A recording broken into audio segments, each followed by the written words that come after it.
得罪了师父。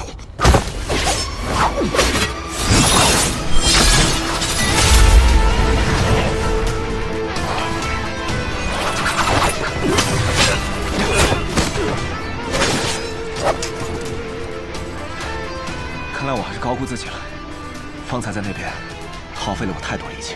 有我在，悟出相思剑之后，境界提升了不少。就算师兄来拦我，也绝不是对手。具体哪位师兄啊？哪个师兄都不。你怎么来了？世子爷，这2个人我带走了，他们不会再去锦衣王府的，你们回去吧。你是谁？凭什么命令我们？既然站着说话这么嚣张，那就躺下吧。你知道你现在在做什么吗？我当然知道，我是来帮允哥的。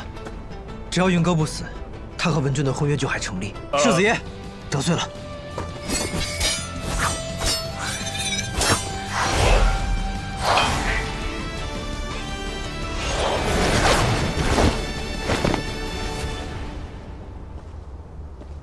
鼎之啊，要不要上来一起喝一杯？我赶时间，我也赶时间，还要赶去前院参加宴席。一杯酒的时间还是有的。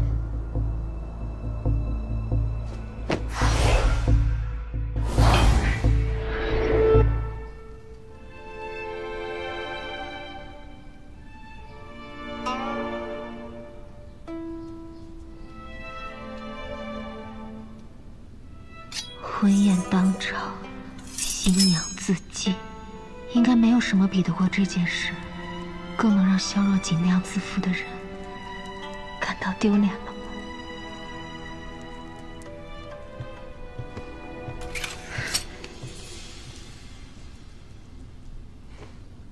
小姐，时辰已经到了，外面可有什么动静？锣鼓声都已经响了。不是问这个，我是说，婚礼一切还顺利吗？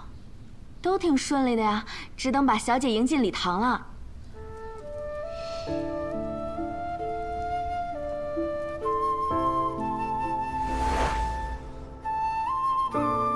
半年，你等我半年，我会回来的。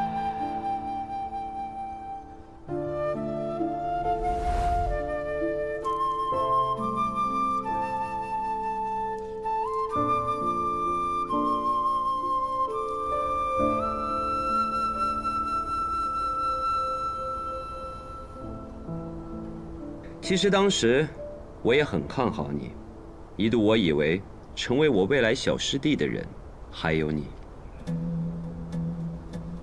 差点成为师兄弟的情谊，也只够这杯酒了吧？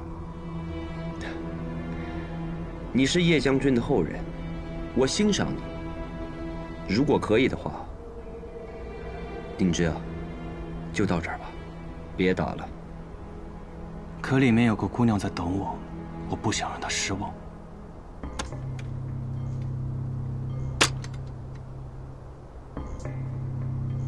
你不是我的对手，那也得打了才知道。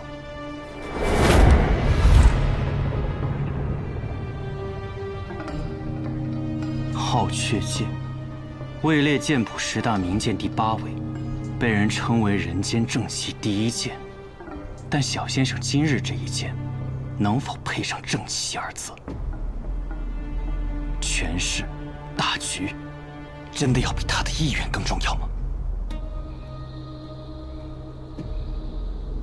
抱歉。